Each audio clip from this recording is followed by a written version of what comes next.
Amis du petit atelier, bonjour. Dans cette vidéo, j'aimerais partager avec vous un regard sur une toile qui m'a toujours fasciné. Il s'agit de Guernica de Pablo Picasso. C'est une toile qui est une première dans l'histoire de l'art et dans l'histoire tout court.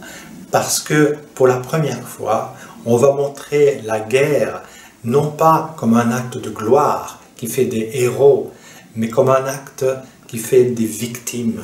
Ce regard-là, c'est le regard d'un peintre, mais aussi c'est le regard presque d'un enfant. Parce que ce qu'on va voir, c'est comme un grand dessin. Et il faut l'étudier comme ça, comme un dessin d'enfant. Je vous invite à me suivre.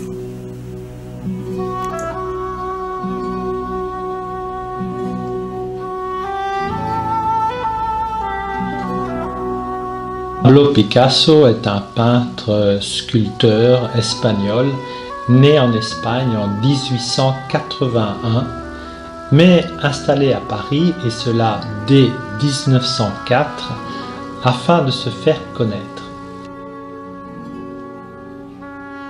Paris, à l'époque, était le plus grand centre artistique du monde. En 1937, année où Picasso entreprend Guernica, l'Europe est en crise. L'Allemagne est gouvernée par les nazis et l'Italie par les fascistes, la Russie par les bolcheviks et l'Espagne est déchirée entre les républicains et les nationalistes, c'est-à-dire d'une part entre les extrémistes de droite et d'autre part entre les démocrates de gauche. En cette année 1937 se produit un événement horrible. Les nationalistes espagnols demandent à leurs alliés fascistes et nazis de leur prêter main forte pour raser une ville qu'ils pensent être le refuge des républicains. C'est comme cela que des avions de guerre bombardent une petite ville du nom de Guernica, dans laquelle pourtant ne se trouvaient que des femmes, des enfants et des personnes âgées. La plupart des hommes ayant été se battre dans les montagnes. Le bombardement fait des centaines de victimes, et qui plus est en des souffrances atroces, car les bombes larguées par les avions étaient des bombes incendiaires, c'est-à-dire qu'en explosant, elles provoquaient un incendie.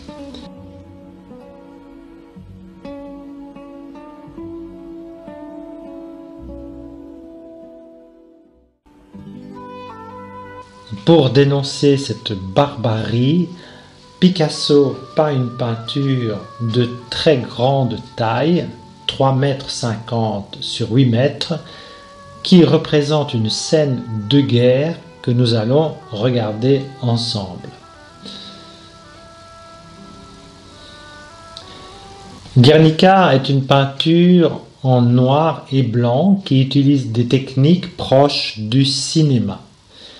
D'une part, la forme et la grandeur de la toile sont similaires aux toiles de cinéma de l'époque. Et à l'instar des cinémas de l'époque, la peinture est en noir et blanc. À l'époque, le cinéma en couleur n'existait pas encore.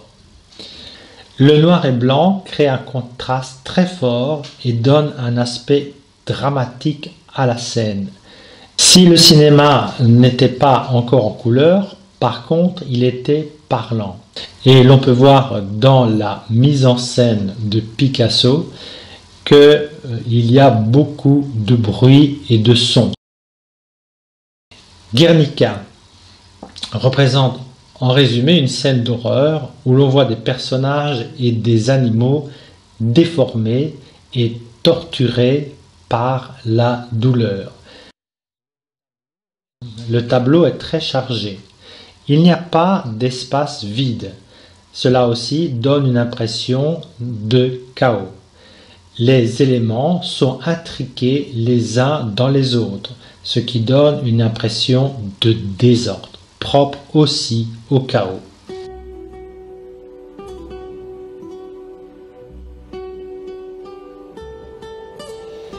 On peut distinguer plusieurs éléments dans le tableau qui sont pour une part des caractères, c'est-à-dire des acteurs de la scène, et d'autre part qui sont des symboles. Pour les caractères, nous commencerons par le cheval parce que c'est l'animal le plus visible du tableau. Il prend la place du centre et il est très grand. Il est éventré et il crie de douleur.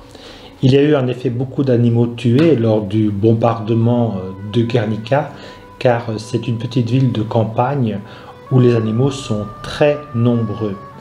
Mais au-delà de cette figure quotidienne, rurale, le cheval symbolise aussi, il symbolise le peuple basque victime du bombardement. Ensuite, il y a 3 femmes. La femme qui tient un enfant mort, c'est une des personnes les plus pathétiques du tableau. Elle a perdu son enfant à cause des bombes et elle lève la tête vers le ciel en criant sa douleur. Elle représente les mères qui ont perdu leurs enfants dans la guerre. C'est une figure de Madone, comme la Vierge Marie dans la peinture classique. Elle est la mère douloureuse, la Mater Dolorosa, mère du Fils sacrifié. Elle pleure et implore le ciel, non pas le ciel d'où viennent les bombes, car dans ce cas, elle regarderait de l'autre côté, vers le centre, vers l'ampoule. Non, elle implore le ciel divin. La femme qui marche est la figure de l'incompréhension et semble en quête d'un être disparu. Mais ce qui ressort, c'est son regard hébété qui fixe l'ampoule.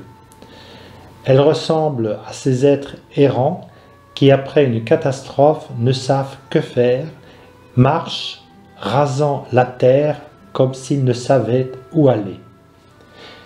Une 3e femme a les bras levés et vient de se jeter de sa maison en flammes.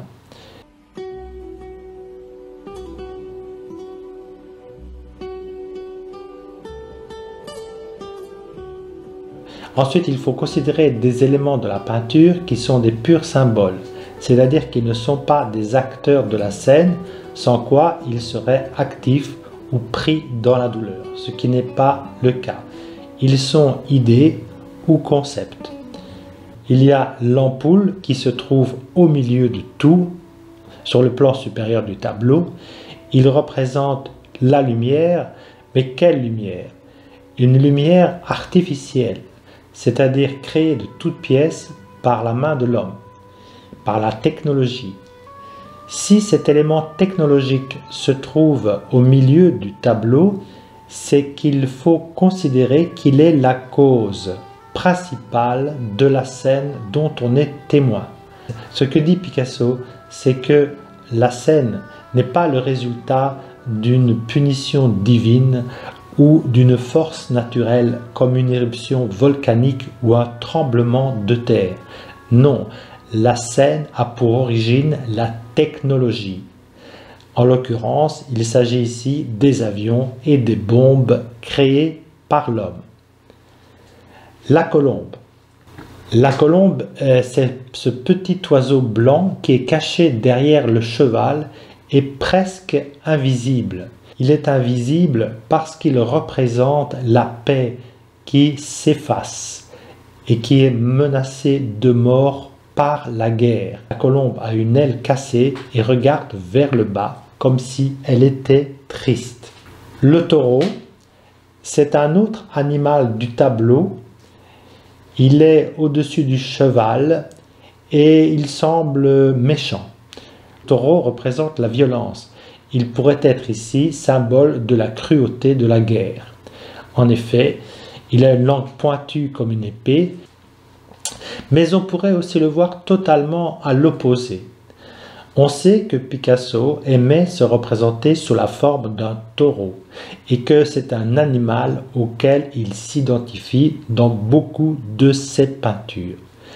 Dans ce cas, on pourrait dire aussi que le taureau représente le peintre lui-même en tant que créateur du tableau qui vient nous montrer l'horreur et par son regard dirigé vers le spectateur nous forcerait ainsi à être témoins de la barbarie humaine.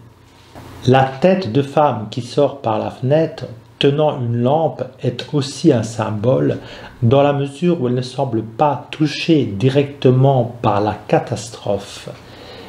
Elle tient une bougie allumée et par là représente l'espoir et la lumière, la bougie étant symbole de prière et de lucidité.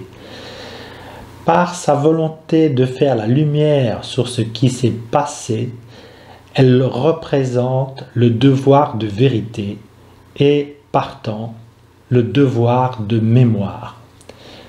Enfin, le soldat mort est aussi un symbole dans la mesure où on sait qu'il n'y a pas eu de combat armé dans la ville de Guernica.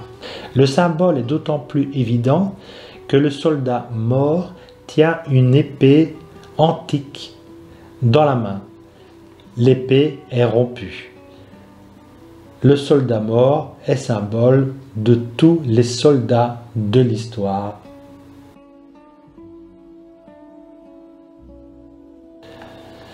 Ce qui ressort de cette peinture, c'est le chaos, mais aussi le bruit.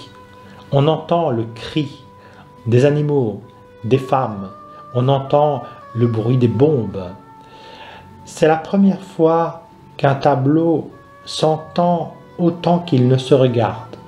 En ce sens, il est aussi nouveau et bien entendu, ce lien avec le cinéma y est marqué plus que jamais, car si le cinéma était noir et blanc à l'époque, il est commencé à être parlant. Guernica est une œuvre qui nous interpelle encore aujourd'hui, car elle nous rappelle les horreurs de la guerre et nous invite à réfléchir sur notre responsabilité envers les autres. Guernica a aussi la particularité de faire avant tout parler les femmes. Les hommes dans cette peinture sont absents du tableau, il y en a un qui est mort. En ce sens, Picasso invite à une écoute vers une voix qui jusqu'alors n'avait pas d'importance, celle des femmes et des victimes en général. Merci d'avoir suivi cette vidéo et à très bientôt. Au revoir.